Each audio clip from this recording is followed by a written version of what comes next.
In the dark waters off Guadalcanal, Japanese sailors spoke in hushed tones about an American cruiser that fired so fast, her guns sounded like machine guns tearing through fabric. They weren't wrong to fear her.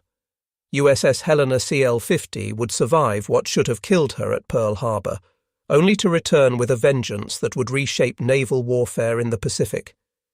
This is the story of the ship that refused to die, the cruiser that earned her nickname through sheer firepower, and the 1,000 men who made her legend possible.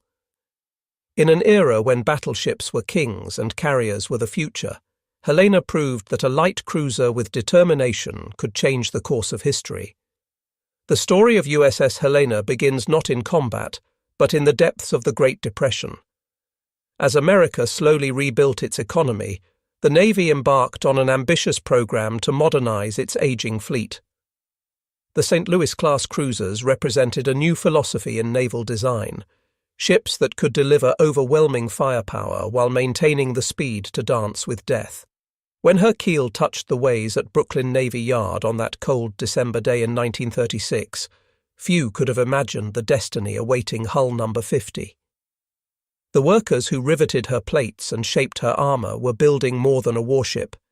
They were crafting an instrument of survival and vengeance. Helena stretched 608 feet from stem to stern, her sleek hull cutting through water with a beam of just 61 feet. But her true glory lay in her armament. 15 6-inch guns nested in 5 triple turrets gave her a broadside that could unleash hell. These weren't ordinary naval rifles. The Mark 16 guns could cycle rounds at an astonishing rate. In perfect conditions, each barrel could spit out 8 to 10 rounds per minute. Do the math. That's potentially 150 shells per minute from her main battery alone. No wonder the Japanese would come to call her the machine gun cruiser. Her secondary battery packed 8 5-inch dual-purpose guns, equally comfortable swatting aircraft or punishing destroyers. 4 Parsons turbines drove her through the waves at 32.5 knots, fed by 8 Babcock and Wilcox boilers that could push 100,000 horsepower through her 4 bronze screws. With a range of 10,000 nautical miles, she could hunt anywhere in the Pacific. But specifications tell only part of the story. What made Helena special was her crew, 868 officers and men who would transform steel and gunpowder into something approaching immortality. Helena slipped into the East River on August 27, 1938, christened by the wife of Montana's senator. The bottle of champagne that shattered across her bow was meant to bring good luck. Whether it did or not would depend on your definition of luck. Her early career reads like a peacetime travelogue. After commissioning in September 1939, Helena sailed south to Uruguay, where her crew got an ominous preview of their future. The wreckage of the German pocket battleship Graf Spee lay in Montevideo harbor, scuttled after the Battle of the River Plate. Young American sailors stared at the twisted metal and wondered if they were looking at their own fate. The Pacific called, and Helena answered. By September 1940, she joined the Pacific Fleet, spending months in Hawaiian waters perfecting her deadly art. Gunnery drills, damage control exercises, navigation training, the endless repetition that transforms civilians into warriors. As 1941 drew to a close, Helena entered Mare Island Navy Yard for upgrades. The Navy, perhaps sensing the storm approaching, fitted her with new 1.1-inch anti-aircraft guns. It was like giving a boxer brass knuckles just before a street fight. On the morning of December 7, 1941, Helena rested at berth 1010 in Pearl Harbor's Navy Yard. Across the harbor, battleships sat in a tidy row along Ford Island. The Pennsylvania, mighty queen of the battle line, was supposed to occupy Helena's berth, but fate had other plans. The dry dock needed Pennsylvania more than the pier needed Helena. At Aero 757, Lieutenant Commander Shigeharu Murata led 9 Kate torpedo bombers toward what he believed was Pennsylvania.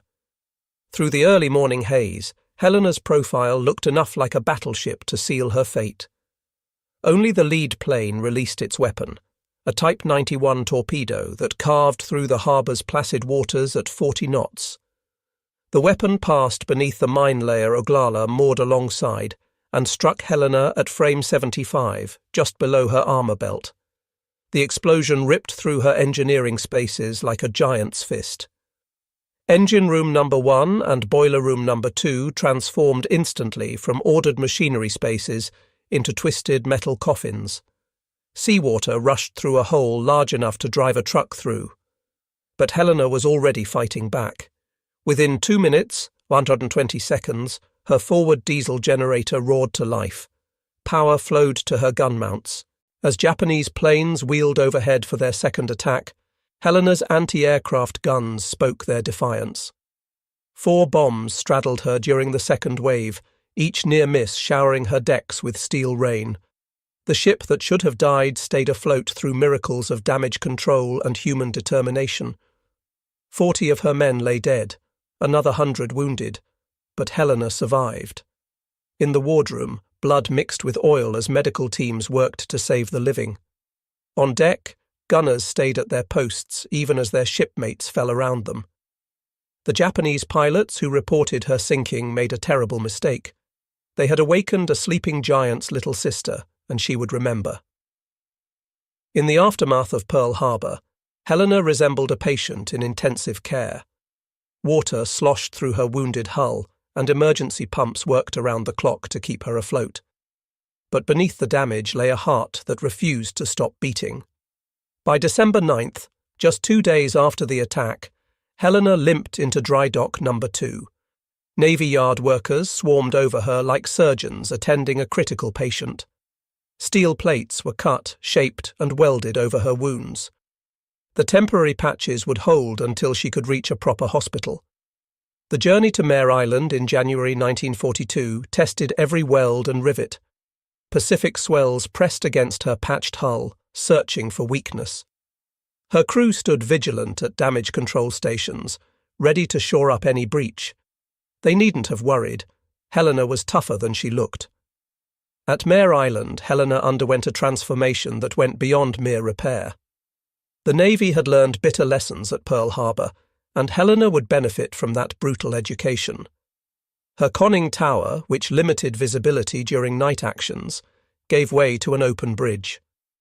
Where antiquated 1.1-inch Chicago pianos once stood, crews mounted 4 quadruple 40mm Bofors guns, Swedish-designed democracy wrapped in American steel. But the real revolution came in electronics. Helena received the new SG surface search radar, a marvel that could peer through darkness and fog to find enemy ships at ranges that seemed like sorcery. Combined with new FC and FD fire control radars, Helena could fight blind, a crucial advantage in the knife fights awaiting her in the Solomons. While darkness helped conceal ships from visual spotting, radar gave Helena the ability to see without being seen. Under Captain Robert H. English, then Captain Phillip, who commanded until September 1942, her crew trained with fanatic intensity. They had accounts to settle. Gunners drilled until they could load and fire in their sleep. Damage control teams practiced plugging holes and fighting fires until their responses became automatic. Every man aboard understood their mission. They were returning to the Pacific not as victims, but as hunters. In the mess halls, sailors spoke of revenge. In the engine rooms, mechanics coaxed every possible revolution from the turbines. Helena wasn't just repaired. She was reborn as an instrument of vengeance. By July 1942, Helena was ready. As she passed beneath the Golden Gate Bridge, bound for the South Pacific, her crew lined the rail. Some waved at girlfriends and wives on shore. Others stared westward, toward the enemy who had drawn first blood. The machine gun cruiser was heading to war. The Solomon Islands in late 1942 were a green hell where America and Japan bled for every yard of jungle. Guadalcanal, with its crucial airfield, had become the Pacific War's grinding wheel. Every night, Japanese destroyers and cruisers raced down the slot, the channel between the Solomon chains, to reinforce their garrison and bombard American positions. By early October, Helena served in Task Force 64 under Rear Admiral Norman Scott. Unlike many American admirals who still thought in terms of battleship lines, Scott understood that radar and rapid fire would rule these waters. He drilled his ships relentlessly in night combat tactics, though he made the curious decision to use USS San Francisco as his flagship instead of the radar-equipped Helena. October 11th, 1942. The day of reckoning approached as American reconnaissance planes spotted Admiral Aritomo Goto's force streaming toward Guadalcanal. 3 heavy cruisers and 2 destroyers carrying reinforcements and bombardment shells. Scott positioned his force off Cape Esperance, ready to spring history's trap. As darkness fell, Helena's SG radar operator, radioman 3rd Class Robert S. Brown, hunched over his scope. At 23:25, a phosphorescent blip appeared. Enemy ships at 27,700 yards. Helena had found the Japanese before they even knew Americans were hunting. What followed was organized chaos.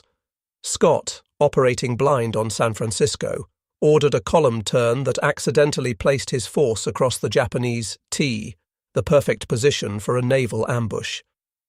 On Helena's bridge, Captain Gilbert C. Hoover, who had assumed command in September, grew increasingly frustrated. His radar showed enemy ships at 5,000 yards, practically point-blank range, but Scott hadn't given permission to fire. Finally, at 23:46, Scott's ambiguous "Roger" to another query was interpreted as permission to engage. Helena's turrets, already trained on the enemy, erupted in violence. The first salvo caught the heavy cruiser Ioba completely unprepared. 6-inch shells slammed into her bridge, killing Admiral Goto instantly and wounding her captain. The Japanese admiral died believing his own ships were firing on him. He never imagined Americans could strike from the darkness with such precision. Helena's guns achieved rates of fire that seemed impossible. Spent brass casings rolled across her decks like golden rain as loaders worked in perfect synchronization.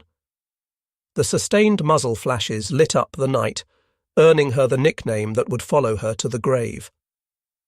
The heavy cruiser Furutaka tried to shield the flagship but sailed into a steel hurricane.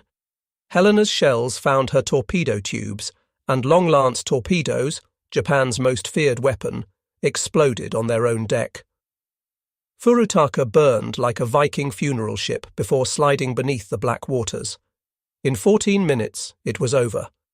Helena had fired over 1,400 rounds, her barrels glowing cherry red in the darkness.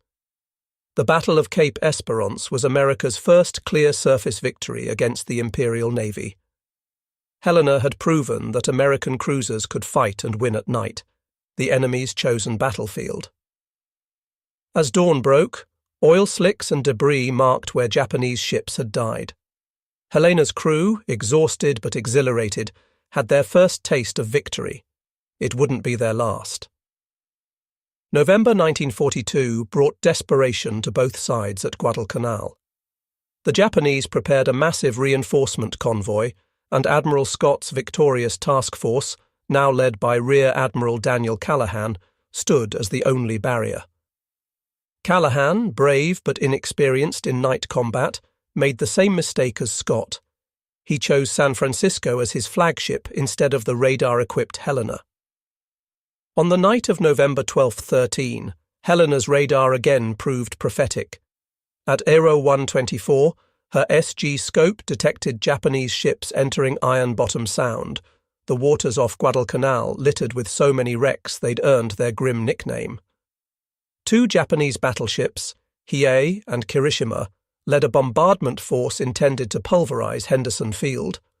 What erupted at 0148 was less a battle than a bar fight with 14-inch guns. The American column practically collided with the Japanese force. Ships fired at point-blank range, sometimes unsure whether their targets were friend or foe. Searchlights stabbed through the darkness, star shells burst overhead, and tracers crisscrossed like deadly fireworks. Helena's radar gave her a critical edge in this melee. While other ships struggled to identify targets, her fire control tracked Japanese vessels with electronic precision. She opened fire on what her crew believed was a battleship, likely Hiei, at just 400 yards. Her rapid-fire salvos walked up and down the enemy's length, sparking fires and explosions. The destroyer Akatsuki made the fatal error of illuminating Helena with her searchlight. Every American ship that could bear immediately concentrated on the illuminated destroyer. Helena's 6-inch shells joined 5-inch and 8-inch rounds in a convergence of naval gunfire that literally blew Akatsuki apart. She vanished in a massive explosion, taking all but a handful of her crew with her. Helena then shifted to rapid fire against 3 more destroyers, her guns cycling so fast that Japanese survivors reported thinking Americans had developed a new automatic cannon. One destroyer limped away burning, another went dead in the water, and the third fled into the darkness trailing smoke. Through it all, Helena danced between salvos, her engineers pushing her turbines to and past their limits. At one point, San Francisco crossed directly between Helena and her target, forcing a check fire that probably saved American lives. The friendly fire incidents that night claimed Admiral Callahan and Captain Cassin Young of San Francisco, brave men killed by American shells in the confusion. After 40 minutes of point-blank savagery, the Japanese withdrew. Hiei, battered by dozens of hits including many from Helena, lingered behind with jammed rudders. American planes would finish her the next morning, the first Japanese battleship lost in the war. Helena emerged with 1 man dead and minor damage. Her gunners had fired over 1,500 rounds, and her barrels were shot out from the sustained fire. But she had helped stop the Tokyo Express cold. Without that bombardment, Henderson Field survived to launch the planes that would savage Japanese transports over the coming days. As November 13th dawned, Iron Bottom Sound lived up to its name with new wrecks littering the seafloor. Helena had proven herself again, but the cost grew steeper with each battle. Between the legendary battles, Helena lived a grinding routine that tested men as thoroughly as combat. The Solomon Islands offered no respite. If Japanese shells didn't kill you, tropical diseases might. Helena's crew developed the 1,000-yard stare common to Guadalcanal veterans, men aged beyond their years by constant vigilance. Life aboard Helena followed the rhythm of war. General quarters at dawn and dusk, when submarines preferred to attack. Days spent bombarding Japanese positions on Guadalcanal, turning jungle strongpoints into moonscapes. Nights patrolling the slot, radar operators straining to catch the first glimpse of enemy vessels. The crew developed their own culture, born of shared danger. Helena's laundry became legendary, somehow maintaining pressed uniforms even after battle. The ship's band, Helena's Hottentots, played swing music on deck between actions, their jazzy renditions of Blues in the Night carrying across the water to other ships. Food was whatever the supply ships brought, spam, powdered eggs, and coffee strong enough to float a wrench. Fresh vegetables were memories.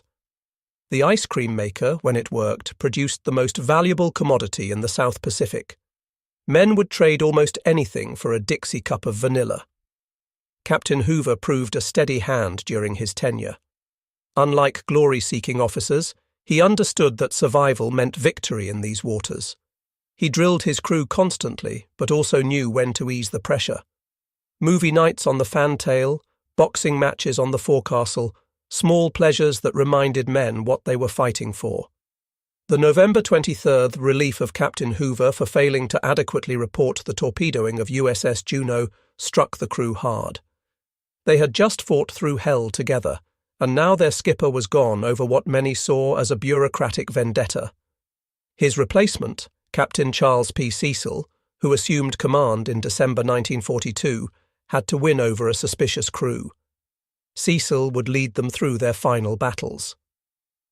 December 1942 and January 1943 blurred together in routine and exhaustion. Helena bombarded Vila and Munda, supported troop convoys, and chased ghosts on radar screens. Her crew became experts at reading the sea and sky, knowing that survival often depended on spotting the torpedo wake or bomb release a second before the other guy. By February 1943, Helena desperately needed yard time.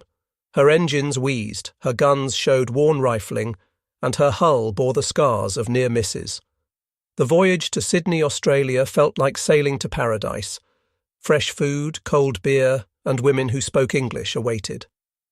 For a few precious weeks, Helena's men remembered what peace felt like. But wars don't pause for liberty.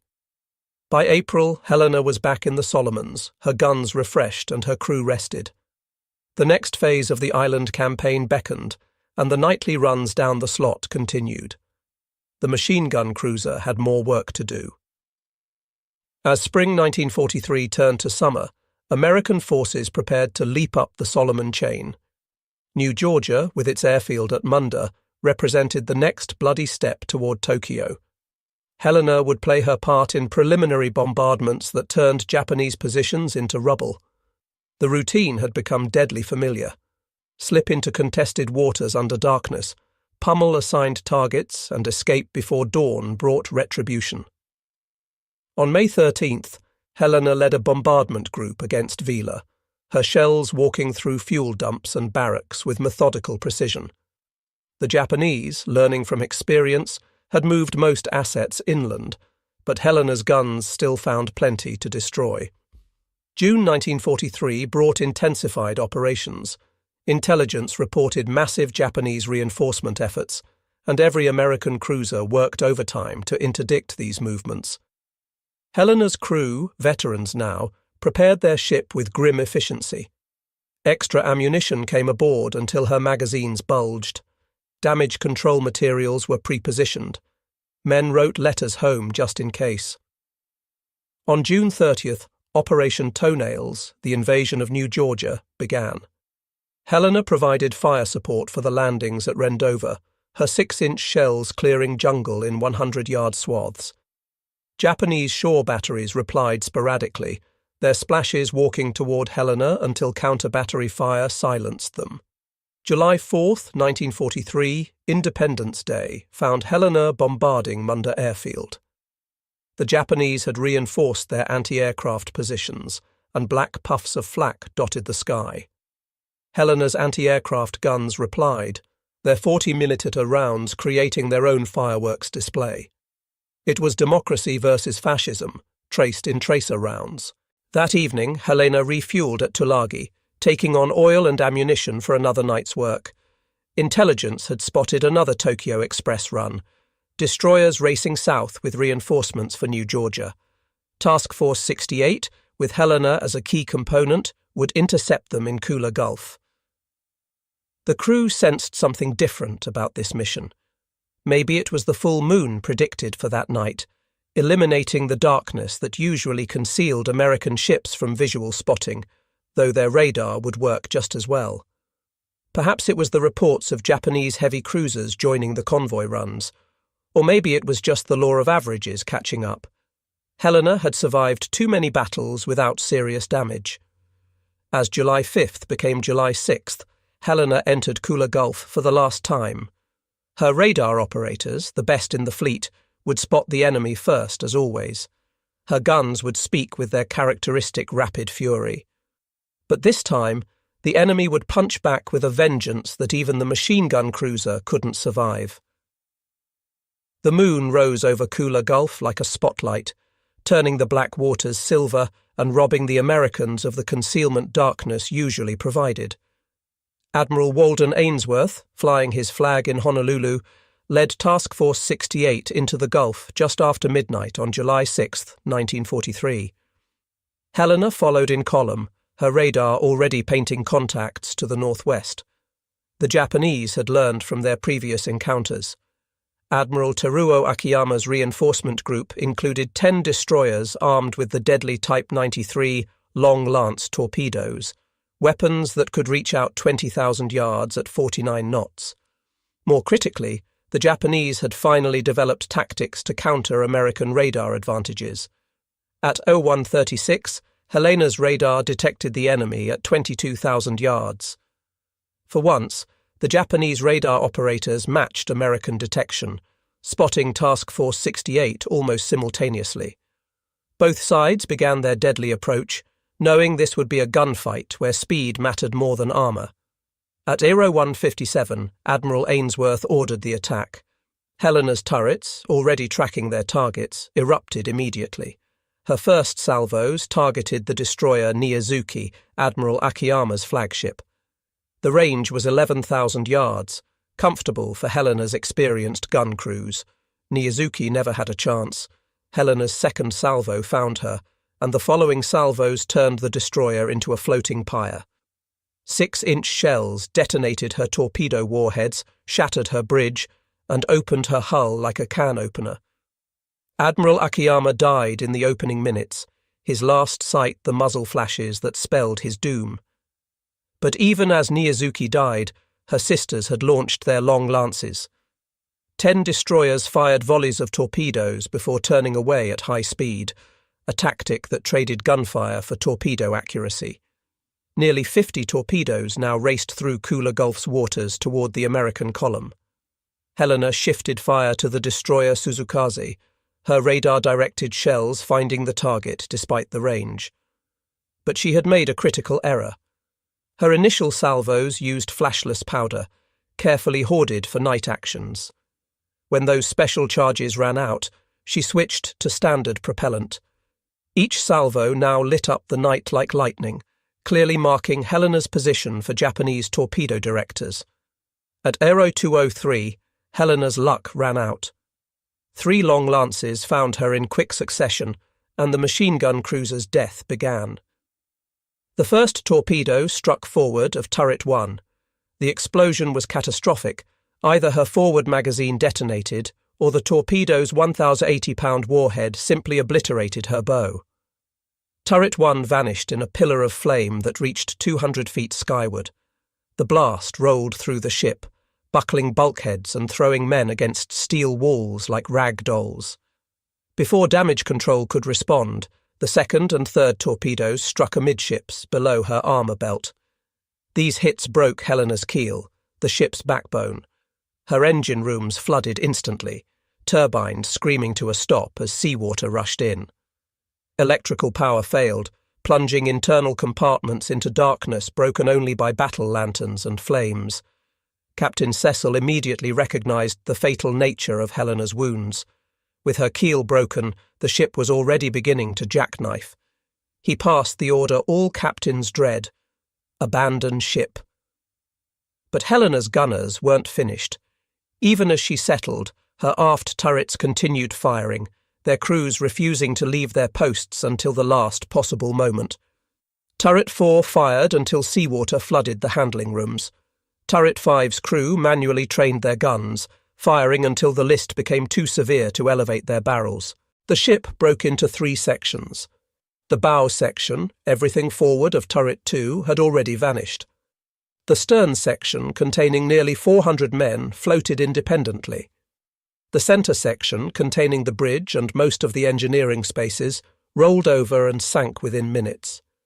Men struggled in the oil-covered water, some wounded, all shocked by the sudden transition from combat to survival. The destroyer Nicholas, risking torpedo attack, moved in to rescue survivors. Her crew pulled exhausted men aboard while her guns engaged Japanese destroyers trying to finish off Helena's survivors. Dawn on July 6th found Kula Gulf littered with the debris of battle, and nearly 500 Helena survivors still in the water. The bow and stern sections remained afloat, serving as temporary life rafts for hundreds of men. But Japanese aircraft would arrive with daylight, and Admiral Ainsworth faced an agonizing decision. Nicholas and Radford had pulled 739 men from the water during the night, their crews forming human chains to haul oil-soaked survivors aboard. But radar showed Japanese warships still in the area, and dawn meant certain air attack. Ainsworth ordered his ships to withdraw, leaving hundreds of Helena's crew behind. For the men still in the water, July 6th became a test of endurance and will. The tropical sun burned exposed skin, while salt water tortured wounds. Sharks, drawn by blood, circled the survivors. Men formed groups, supporting the wounded and sharing the few life rafts available.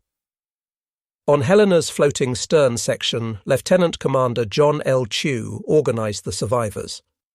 The stern still had some food and water, plus medical supplies. Chew established watches, rationed supplies, and maintained discipline. When Japanese float planes strafed the survivors, men dove beneath the twisted steel for cover. That night, 2 American destroyers attempted a rescue but were driven off by Japanese warships.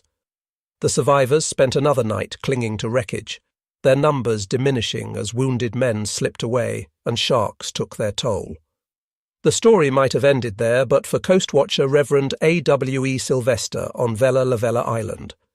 He reported the survivors' location and coordinated with local natives to guide rescue efforts. On the night of July 7th or 8th, destroyers Nicholas and Jenkins, along with fast transports Dent and Waters, returned to Kula Gulf. Using whaleboats and rubber rafts, they pulled 165 men from the water and the floating stern section. The stern finally sank during the rescue, as if Helena had waited to ensure her crew was safe before taking her final plunge. But 88 survivors had drifted to Japanese-held Vella Lavella. For a week, they evaded enemy patrols with help from native scouts and coast watchers. Living on coconuts and rainwater, moving only at night, they made their way to the island's northwest coast. On July 16th, destroyers Taylor, Maury, Gridley, and Ralph Talbot executed a daring daylight rescue, evacuating the last of Helena's survivors under the noses of Japanese forces. The final tally, of Helena's crew of 868, some 168 men died in Kula Gulf or during the rescue operations, but 700 survived, saved by the courage of destroyer crews who risked everything and the determination of survivors who refused to give up.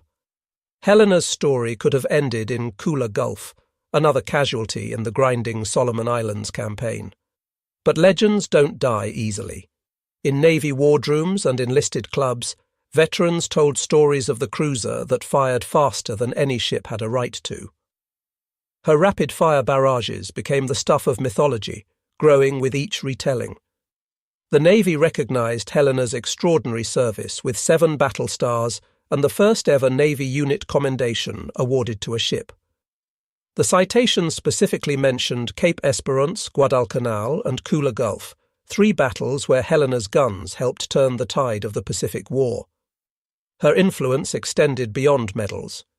Helena's combat experiences drove changes in American naval tactics and technology. Her successful use of radar in night battles became standard doctrine. The importance of flashless powder was written in blood. Damage control procedures were revised based on her loss. For decades, Helena rested undisturbed in Kula Gulf, her exact location unknown. Her survivors held reunions, their numbers dwindling each year, but their memories still sharp.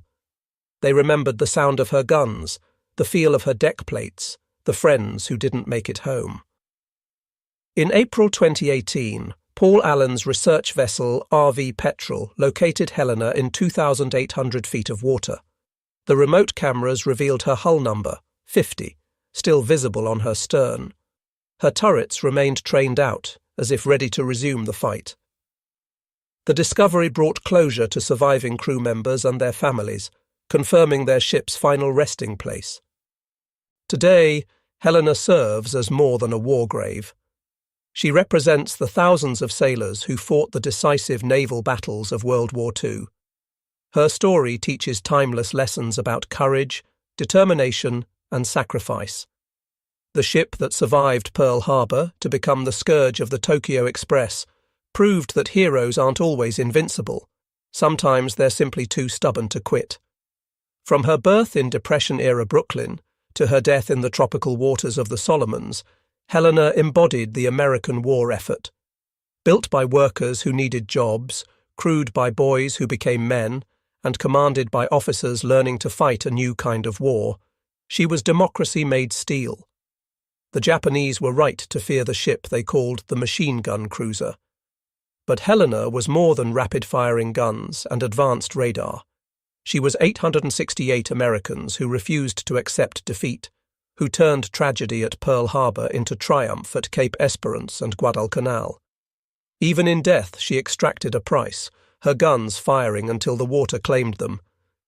In the depths of Kula Gulf, Helena keeps her last watch. Coral grows on her turrets, fish swim through her passages, but her legacy lives on. She remains what she always was, the fighting ship that earned her nickname through sheer determination, and a testament to the generation that saved the world.